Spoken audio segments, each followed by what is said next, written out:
Hey, best friends. I'm Claire.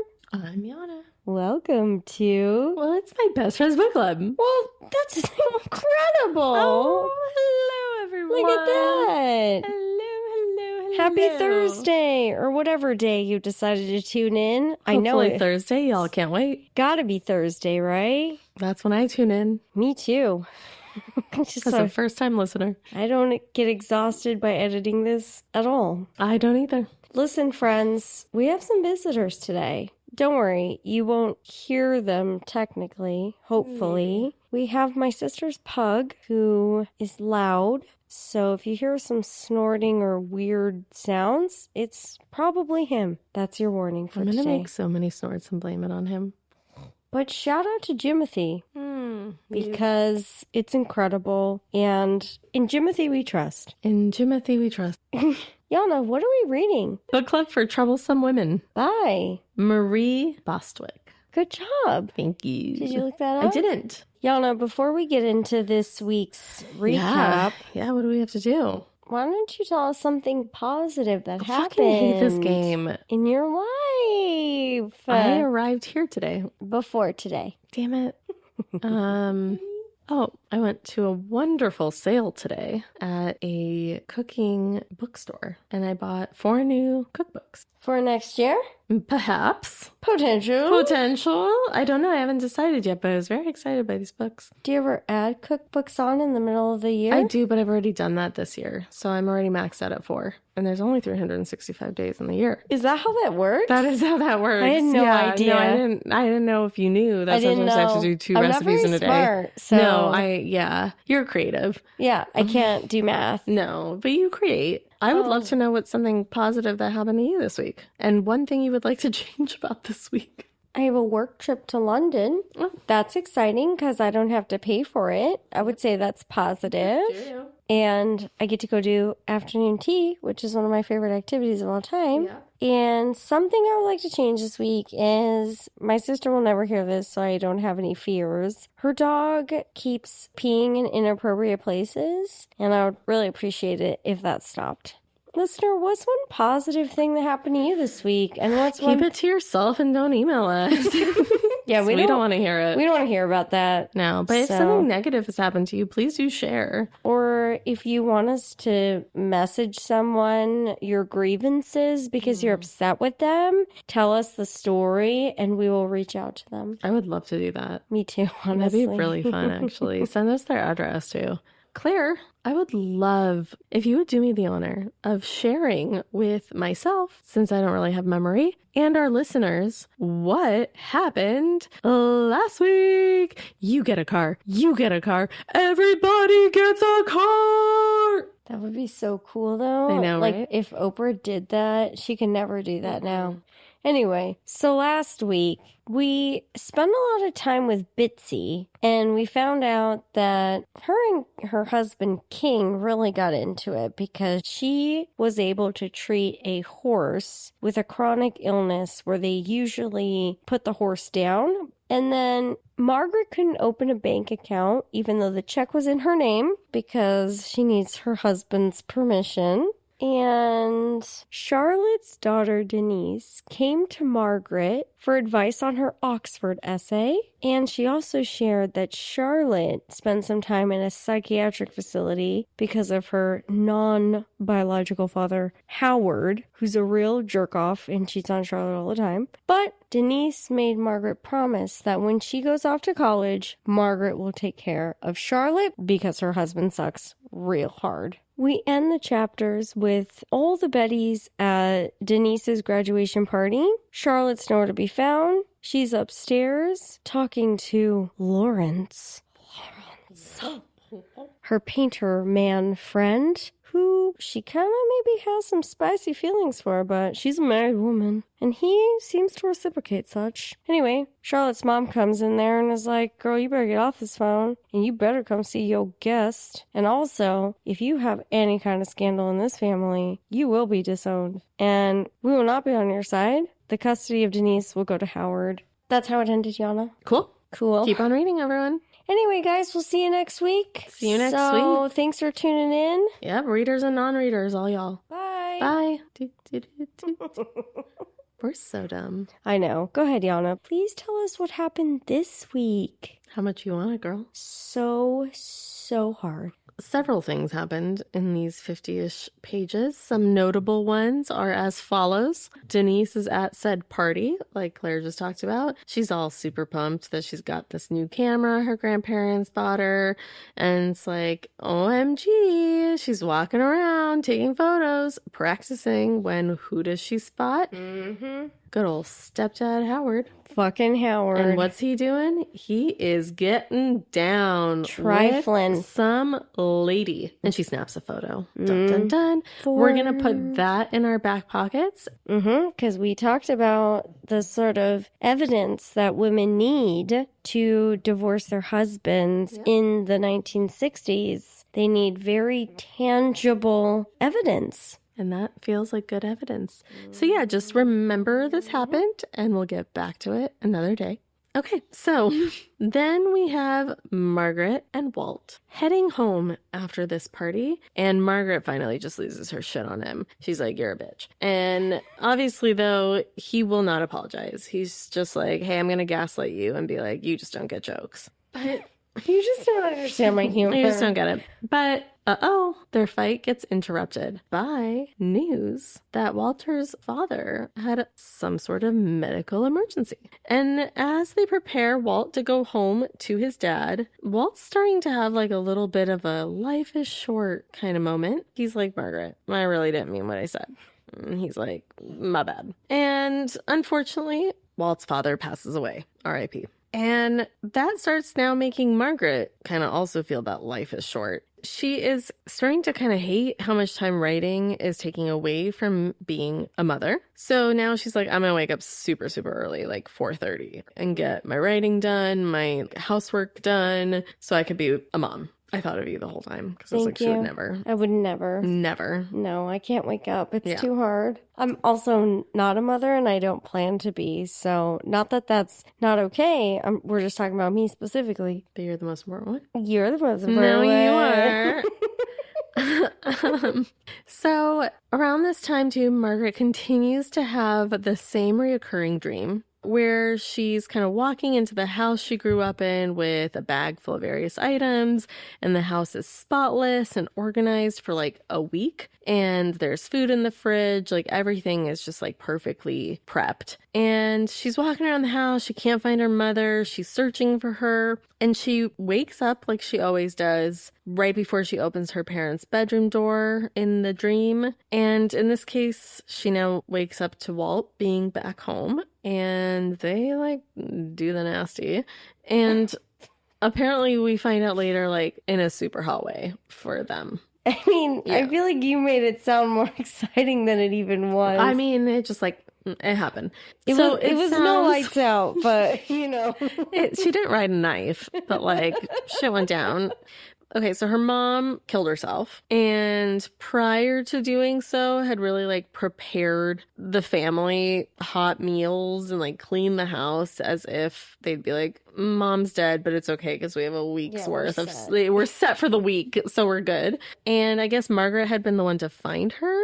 She had promised her father that she was going to watch out for her mom, but obviously it didn't help as much as she would have wanted, and her mom still took her own life. She now really lives with that guilt and that fear. It's obvious that now she is putting that guilt into taking care of Charlotte. She wasn't able to save her mom, so she's like, I'm going to save Charlotte. And I'm going to like wake up early to do my writing so that I can be present for my children. Mm-hmm. And clearly that's what her dream is. Yep. It's like her mom. Yep. Yeah. And you guys brace yourself for this. Walt does the unthinkable. He apologizes.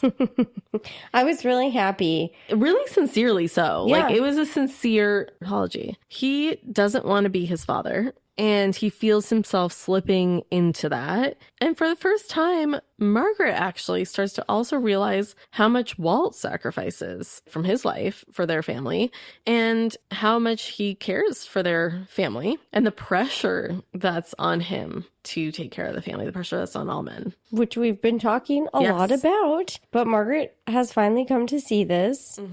And she learns that he hates his job a lot. Yeah. But he does it just to support He has to, him because and he's her got and the children. paycheck to have the house and take care of the kids and make it so she doesn't have to work. That doesn't excuse his behavior. No. But she just gets some perspective. Yeah. But this inspires her to write kind of a more risky column and tries to like highlight the challenges for men. And oof, that does not go over well with her boss. No, Leonard is not happy. No, he's like, I don't pay you to think. That's literally what he says. Girl. I have the quote if you would like it. During all this, also at the stables, Bitsy is being introduced to a veterinary professor, Alice, who really tries to convince her back into school. She even offers her a letter of recommendation from faculty, which is a big deal. But this veterinary professor is like super impressed that Bitsy was able to treat this horse that typically would have been put down. And she's like, girl, you gotta go do this. And Bitsy is like, obviously, I just made a whole thing about how I didn't get to go to school and all that. But while this professor is pretty much like handing it to me on the silver platter, I'm going to make excuses. I'm going to shy away from it. And Bitsy's like, oh no, like my husband has a whole business here. I can't pull him away from that.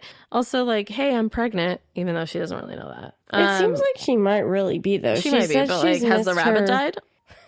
Oh. No, but she won't do the rabbit test because she's vegetarian, she said. Sorry, I don't mean to take away your thunder. No, you can take it. I felt like, thank you so much. You can have my thunder. You can have all of me. All of it. All of me loves all of you. I still feel like I don't understand what Bitsy wants. I don't think she knows what she wants. There seems like a big part of her that like seems genuinely happy that she's pregnant, but then she always wanted to be a vet, it seems, as well. And this woman is basically handing this to her. She couldn't get that recommendation. That was the only thing stopping her. She's going to get it if she wants it. And she's like, I don't know. Maybe it's not excuses. Maybe she really just doesn't know what she wants. I think she wants it. I think she's scared of it. That's fair. Yeah. Like all of us might be with something. Why are you looking at me like that? Loving you. Are you thinking of something No. in particular? No. Okay. You were looking at me like you were insinuating that I was doing that about something in my life. Oh, no. I was just speaking out my ass.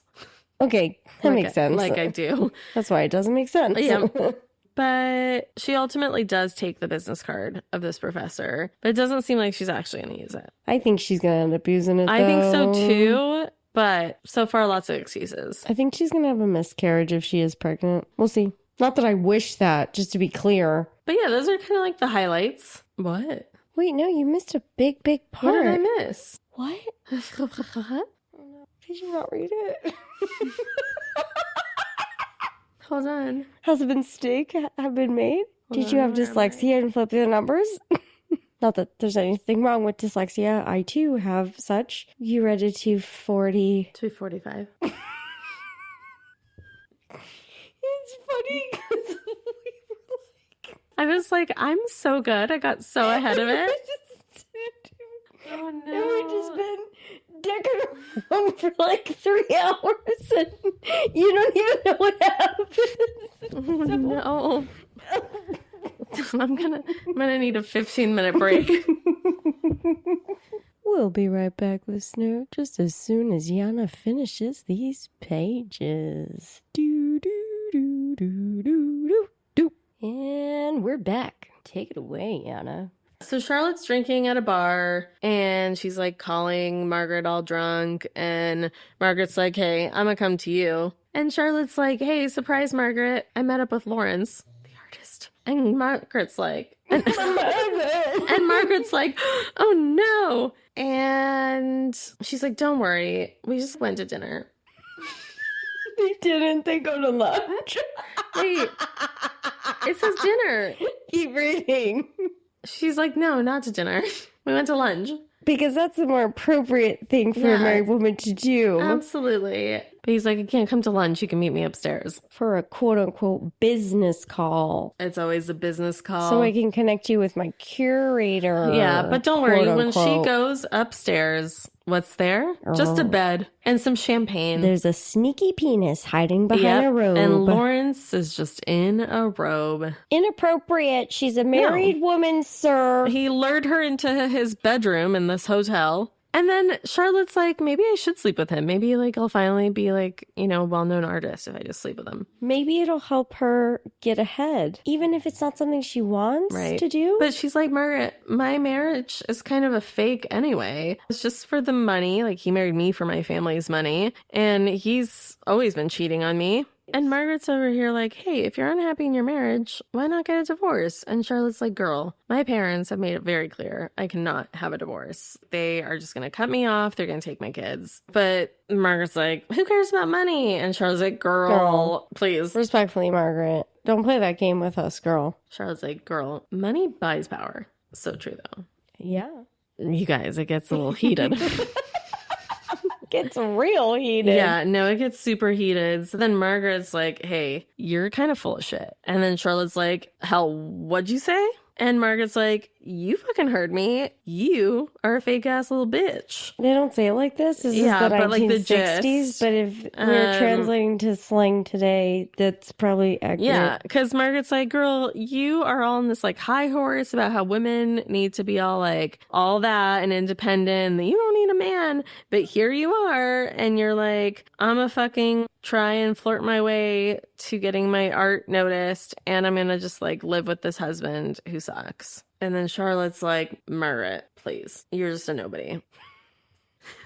Thank God I had that second glass of wine. So these two are just fucking fighting. And each one has plenty to say about the other. And honestly, both are not wrong. They're just saying it in kind of a harsh way.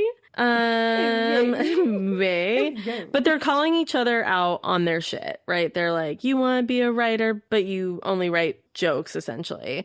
And you want to be an artist, but you're trying to sleep your way to the top kind of thing. That kind of vibe. And they're calling each other out. This friendship is kind of on a tight little rope right now. But they're both like, I'm supposed to be a feminist woman. They're like, bitch, you're not being feminist and you're not being feminist neither either. One. But each one thinks she's better than the other. I don't know if they think it's better than the other. They're just like really calling each other out. They're calling each other out, but they also, I mean, they still believe in like what they're doing is okay. At least to each other. Internally, they probably don't, but they're standing up for themselves in this. I feel like they're both trying to not be women of their time, but you can't help sometimes but to just fall into that because it's quote unquote easier. But that doesn't mean what they're doing is quote unquote right if they are trying to be feminist women of the 1960s. Does that make sense? Yes. Thank you. Anyway, so that's kind of where these last 50-ish pages end.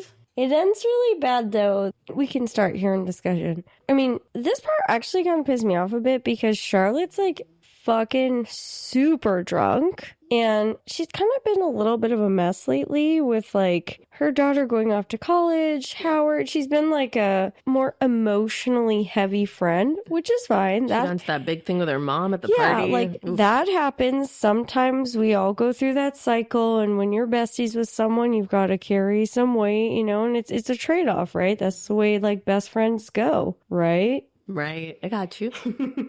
And it seems like Margaret's been there. She's been there. And then Charlotte calls her drunk as fucking shit. And it's kind of like, ugh, Charlotte again is like another sort of like heavy moment. But I promised to take care of her. Right. And she like has to get someone to take care of the kids so she can get dressed and she can find this bar that's like really kind of far away, it seems. And then she's met with this like drunk Charlotte and they get into this fight. And the whole point is like Margaret's trying to get her to get in the car and go home.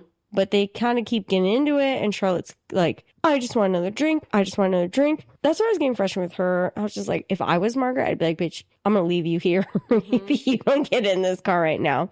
But it ends so bad with them going head to head with like well, you want to be an artist and you're willing to sleep your way to the top, maybe. And it's like, well, you call yourself a writer, but you just write what your editor tells you. So are you actually even writing anything? And you want to be a serious writer, but you're writing this like worthless kind of It's not even a fight worth getting into. A lot of these women in the 1960s are pushed into the positions that they're in.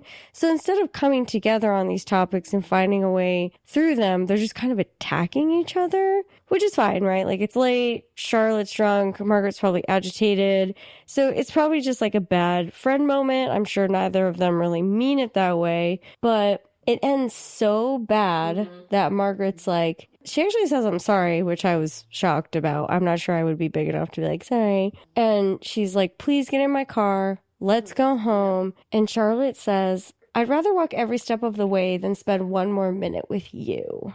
I feel like they're still going to end up being friends. I think so too.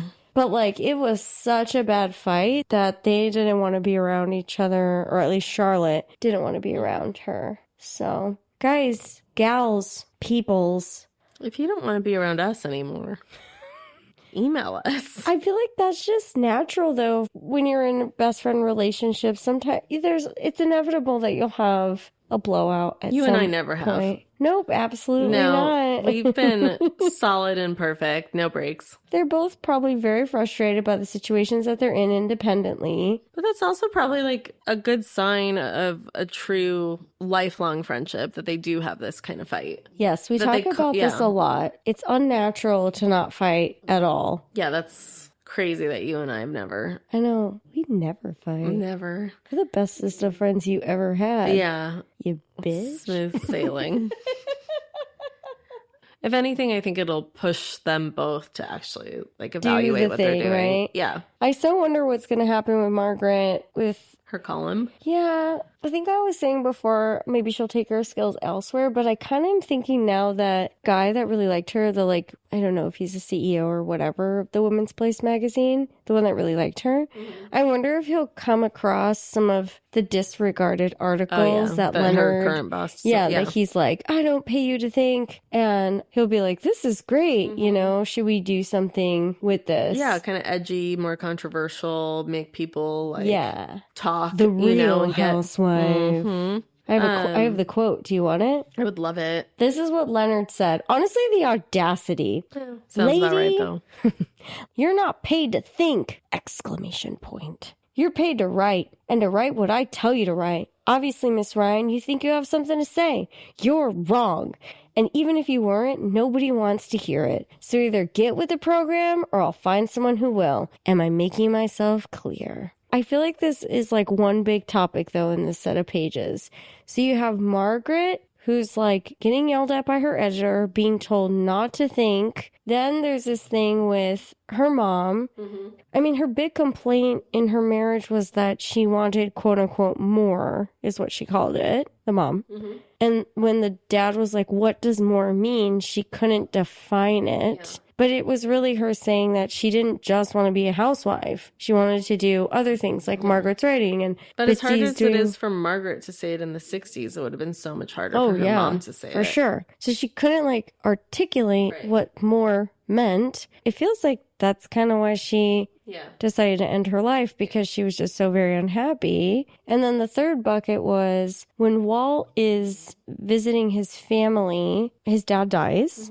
And then his mom is left completely helpless because the dad did everything. And he's like, I'm sorry I ever scolded you for your article. I'm glad that you can be independent because my mom has no skills and she doesn't know how to do anything. And she's not going to get a lot of Social Security money. And she's going to have to sell the house. Like, she's in a really bad position now because the dad died. It's really opening his eyes to like why Margaret would maybe need why her quote-unquote little hobby is actually maybe not just little hobby at all. I felt like that was one big bucket, those things about just like womanhood in that time frame. Well, I have a quote I'd love for us to discuss. Oh my God, please share it with us. Yeah, the quote is, a woman simply cannot be in two places at once. What were we talking about there? I think it's the idea, can women have it all? Can you be a mother? Who said that? It was Was it not the patient that Viv was seeing? Oh, yeah. So it's like, can you be a working mother and a present mother? And the answer is yes, right? I feel like it's no. What? Why can't you juggle both? Well, I feel like individually, like you can, but I think society's not set up for women to be able to juggle both. Back then or today? Even today. Unless you have money. Even then. Please elaborate. Well, I feel like the judgment from others is always there, right? If you are a very present mother and you leave work for illnesses or go to recitals or whatever, then you're not doing enough at work. And I feel like if you can't go to every football game, every recital, every whatever, then you're not a good enough mom, right? Like there's gonna be judgment always. And I feel like men don't get the same. If the dad doesn't show up to the recital, it's like dad had to work. But if the mom doesn't, then like, why couldn't she come? Like she chose her career over her kid. But then the other way around, it's like you can't leave your job to go to every recital. So is it based on society, not my beliefs? Are you saying it's possible for men to have it all, but not women? Or sorry, for men to be in two places at once, but not for women? Well, I think men don't feel the same desire, maybe. I can't speak for men. Maybe not all of them. Right. I mean, right, it's giving... I don't really know her. I just met her. I think when if men were to leave work early for a recital, there's more judgment on that. But I think that if men don't show up to the recital, the people at the recital aren't like judging him for not having had They're left more work. Understanding. Yeah. Whereas I think the woman will get it on both sides. Like you're just never good enough. Maybe. I feel like even with men at work, I've seen where they're like, I'm leaving early for my kid's soccer game. Mm-hmm. And people like praise him. Yeah, you're like, oh my God, like, you're such a good dad. You're such a good dad because you're prioritizing. But would anyone say that to a woman of like, you're such a good mom for making it to this game? I guess it really just depends on like, there's too many like nuances and opinions and situations, I feel.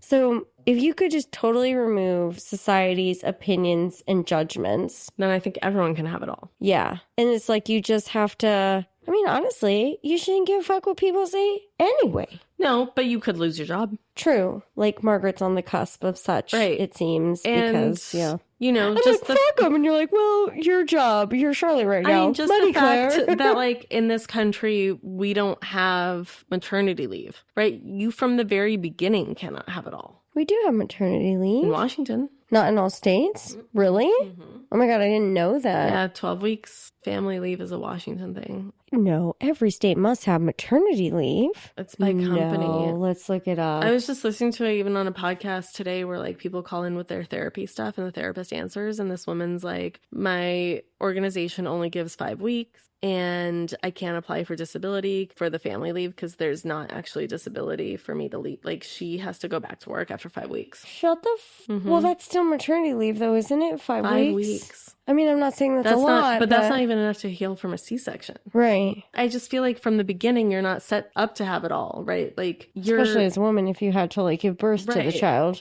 Are you Googling it? Mm-hmm. We're learning so much. We've actually learned so much. We've been able to predict things in the book. There's no federal paid maternity leave in the U.S. 14 states have family leave laws that are 12 weeks FMLA. Other states don't. 14? Only 14 That's it? Out of the 50? Yep. What about other countries? Oh, we can't do that right now. Probably really great, so everyone. Washington, not where we are, maybe, but up to 12 weeks of paid family leave and up to 16 weeks if you have a medical complication with 90% pay. So remember, all of these two aren't at 100% pay. You're getting only partial pay. So some people can't afford to go on maternity leave. That's crazy, man. California has 4 weeks before and 6 to 8 weeks after, up to 70% pay. It's really based on your company then, right? Because like some companies really... Well, it's company plus state. Right. So like if my work says you can have a month of maternity leave, plus you get 12 weeks from the state, so you have 16 weeks now. Right. And then if you had a medical complication, NICU, whatever, then it's up to that. It would be another 2 weeks. Holy shit. But Colorado also has paid family leave and the 90% wage. Oregon has 12 weeks with 100% depending on what your income level is. Massachusetts has 12 weeks of family leave and 20 weeks of medical leave, but 80% wage. And New York has 67% wage with 12 weeks of paid family leave. But again, that's only if you qualify for it and can afford it. Okay. You have debated and you have won.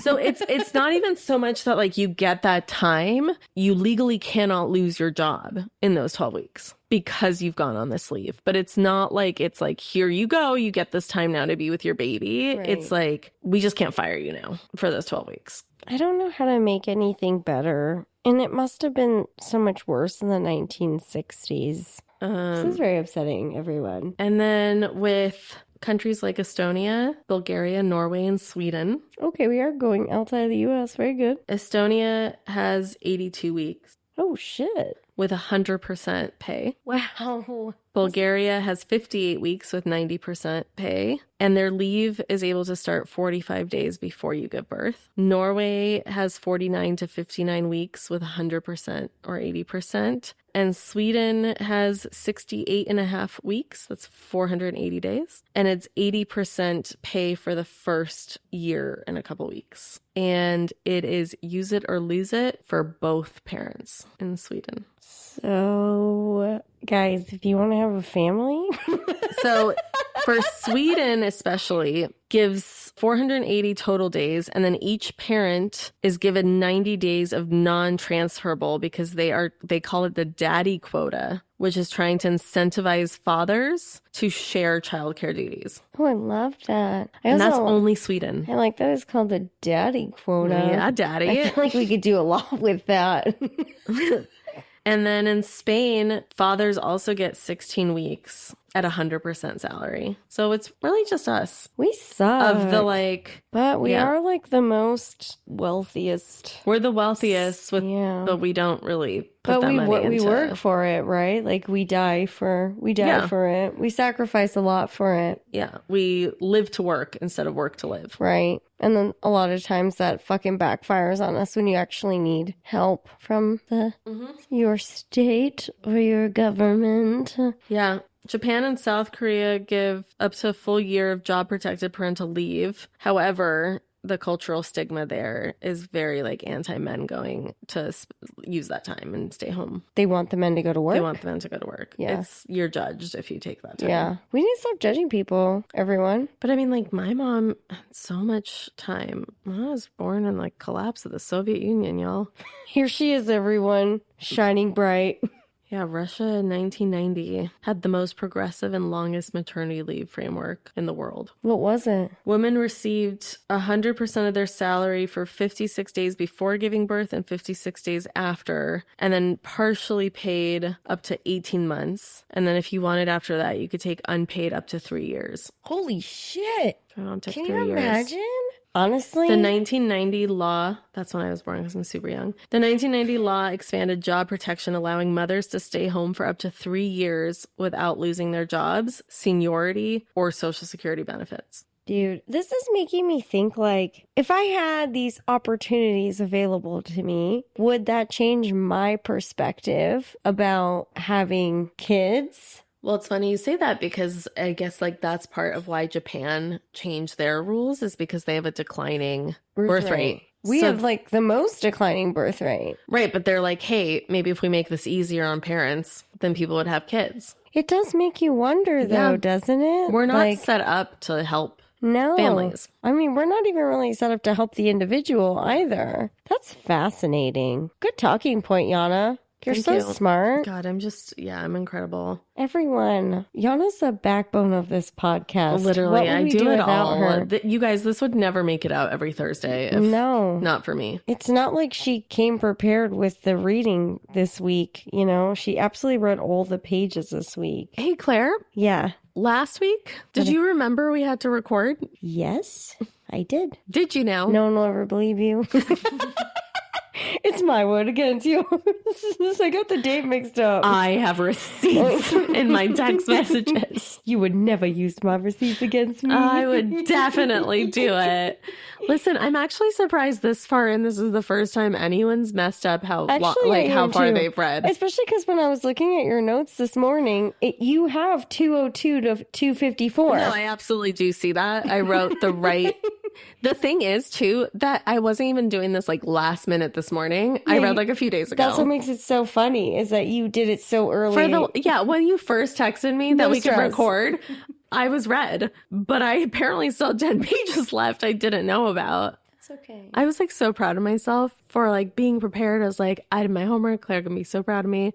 We can record at any time, but that bitch wouldn't have read yet. And then here we are. So, that just goes to show you guys, like, you can be perfect, but women cannot have it all. Right. And, you can be the bestest of friends and you don't have to get in fights over everything. Get in fights over the stuff that really matters. Like when your friend stops you from possibly engaging with a Vegas performer. Yep. That's a good friend. That didn't happen between us. No, that would never happen because nobody would be so stupid as to want to engage in any sort of activity with a Vegas performer. But if they did, they were probably very intoxicated, because what else do you do in Vegas? Anything but. Again, this is totally hypothetical. This has never happened. We're creating this scenario as we go. When you say but, I think you need to specify what you mean.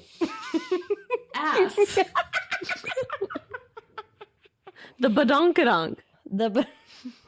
Okay, we're going to get back into the book. We're not speaking of this on the podcast. Hey, it's my podcast. I'll speak about whatever I want. I am my own best friend. I think we need to give a little tiny round of applause to Walt. Yes.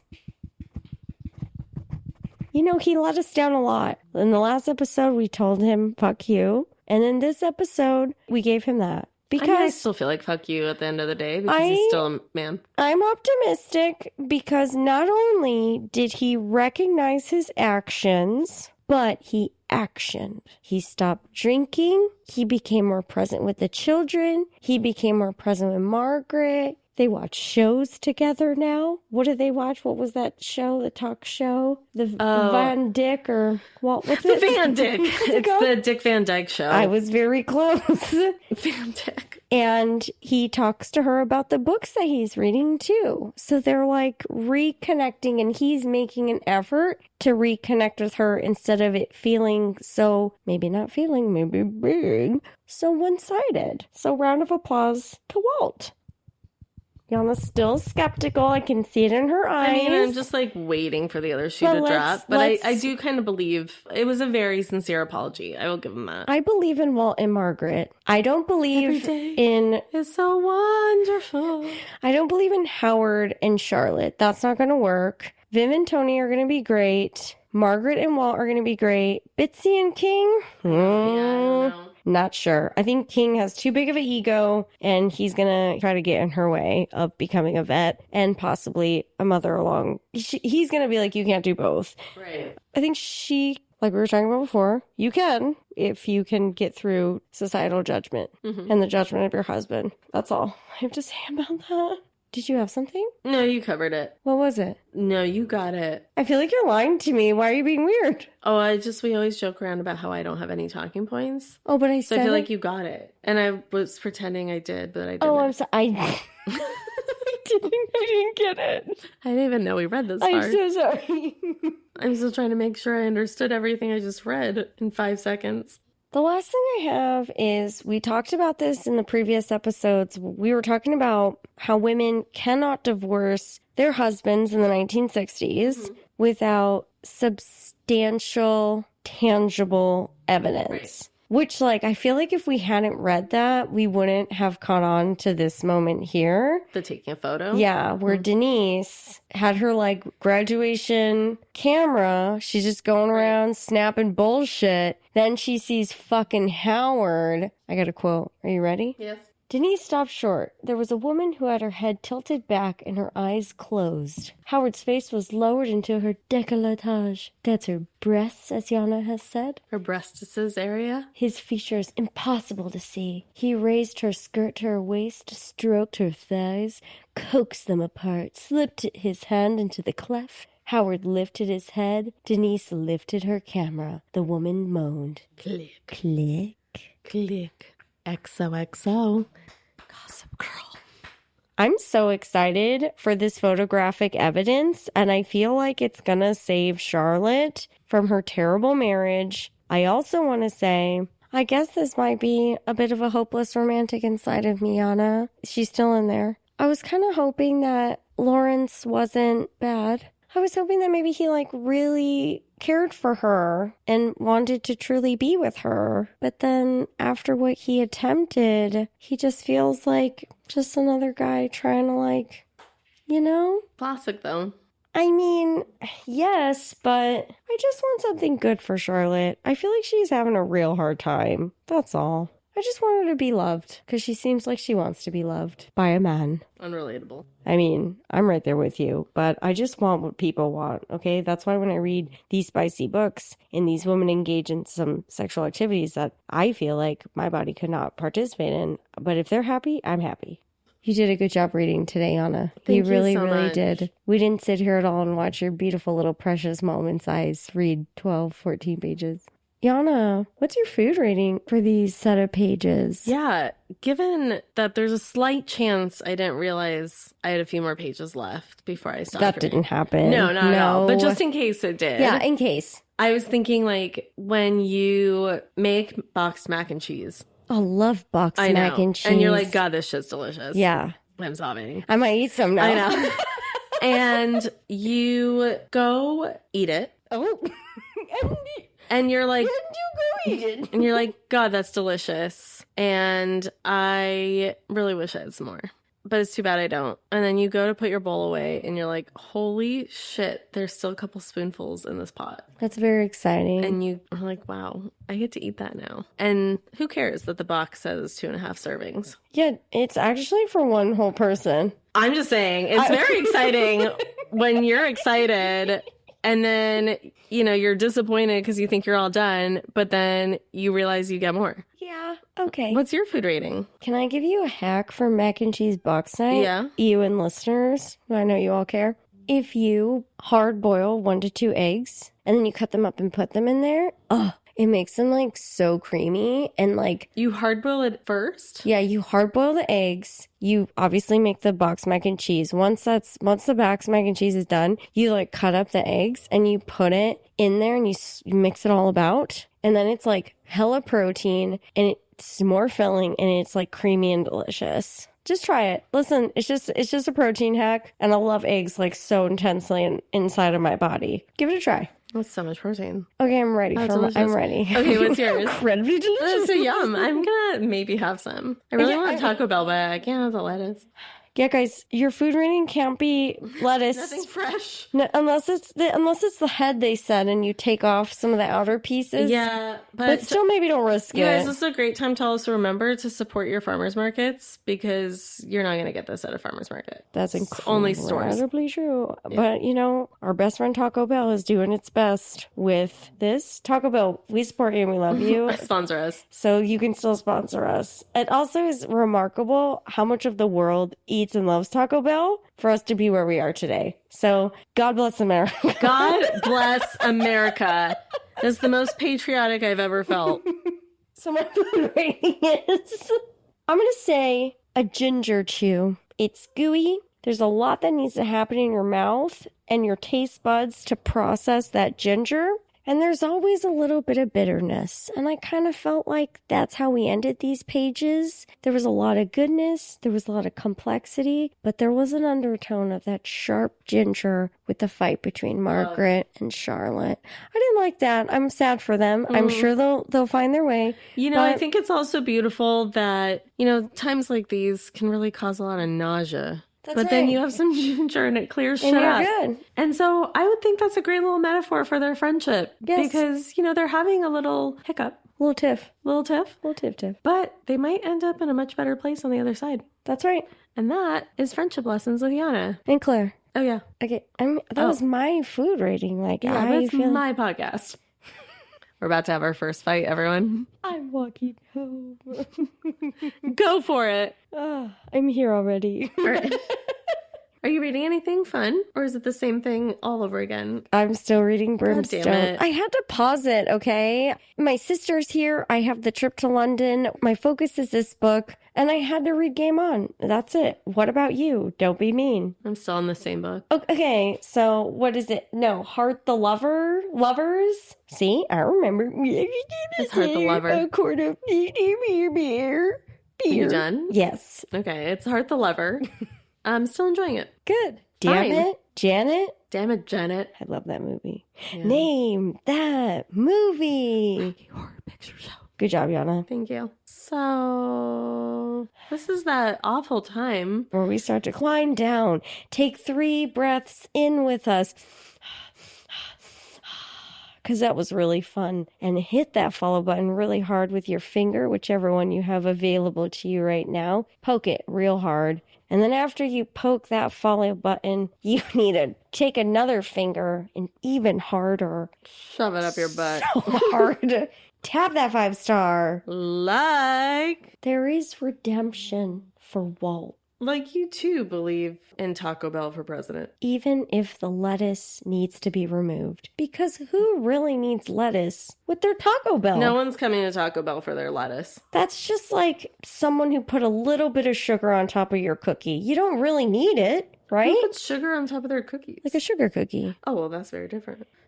That's an incredibly different situation. That's like pure. No, you I'm need talking, the sugar on top of sugar. I'm talking about like drizzle, but like you can like icing. The sugar cookie is already sugared by the sugar in the dough. So I wish you guys could see her hand you motions. don't really for need the right sugar now. on top. This girl is fluent in sign language, by the way. So, guys, people, y'alls, share your woes with us. What happened to you? Did you eat Taco Bell? Do you have the parasite? We hope you're okay. Tell us about it. But maybe you don't have to either. Tell us. You don't have to say anything you don't want to. So with all of that aggressive poking that you did on your phone and, as Yana said, your butt, just remember, if there's one thing you could do with or without us, it's read. So just remember. Keep on reading. Without us. Or with us. Sorry for all the pug sounds, everyone. Oh, that's okay. Bye.